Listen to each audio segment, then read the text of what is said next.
Welcome to the DNP project. It's a long process, or it might seem like a long process, but this is sort of the beginning step. And one of the sort of intros I want to give everyone is each step builds on what goes previously. So you're getting bite-sized chunks that will all add up to your final project. And we're not going to make you think of everything all at once, but things are very much specifically broken down for you. And it's sort of like you get through one part, then the next part, and the next part. And before you know it, at the end of the year, you've got everything together and everything is great. One of the things to sort of cover with the DNP project is that it is a specific piece of work that you've done. Now, it does involve types of research, but it's a little bit more expansive than a dissertation. It doesn't have to necessarily be just original research. In the same way, it does build on a body of what's been done before, but it can include things like project evaluations, program evaluations, intervention evaluations, trying to sort of evidence-based medicine compare and contrast. You can also look at if we do this program intervention or we do this kind of educational intervention, will we get different outcomes, whether it be higher knowledge, better compliance, things like that. So it has actually a more comparable applied research component to it than just a traditional dissertation. And it can also be, and it usually is, embedded in what you're already working in, something you're already interested in, something you've seen when you're out in the field and you went, oh wait, if we just did this we might get something different, or let's try this intervention and see if it changes an outcome. So it is a very practical, experience-based often project that you work with these skills that you gain. You work with your project advisor. And we'll talk a little bit more about how to pick a project advisor in a further video in this DNP 1 part of the program. But I wanted you to keep in mind that it's none of the work is busy work.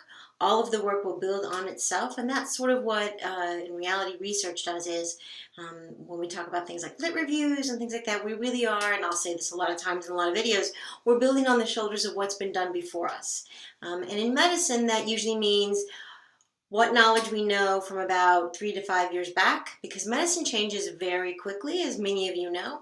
It's estimated that as much as 30 to 50% of, if you just look at a residency program for a doctor, of what they learned from the year 1 has changed or been augmented or redirected by the end of year 3.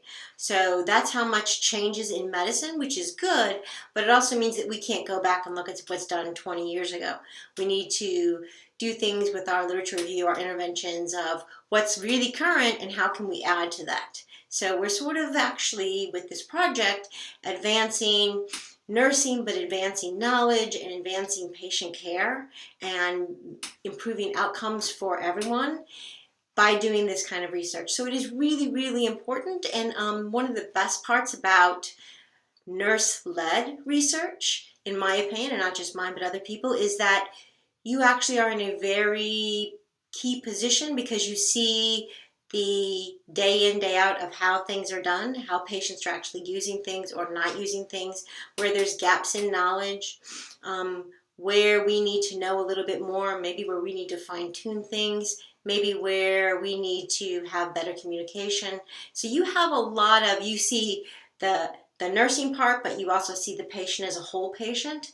And all of these things, plus you've been part of lots of different parts of the administration of healthcare. So you bring a unique perspective to this and to your research and your project that will have a really big impact potentially on improving patient care, getting better patient outcomes. So I think nurse-led research is actually a little bit more informed than a lot of other kinds of research, and it's automatically more patient-centered, and it's about the whole patient, not just about diagnosing them and seeing if that works, but it's understanding that we can diagnose, but we also take care of the patient, and in some cases we also have to educate and take care of the family that helps take care of the patient. So we have a much more holistic approach, and our research therefore is going to be potentially more impactful. So that's really exciting. And again, We're going to do it bite-sized pieces, and it will all build up together so that you will have your project and you will see where it's at each different point. You work with an advisor, and you're going to produce some really great work with some great heart and the patient at the center.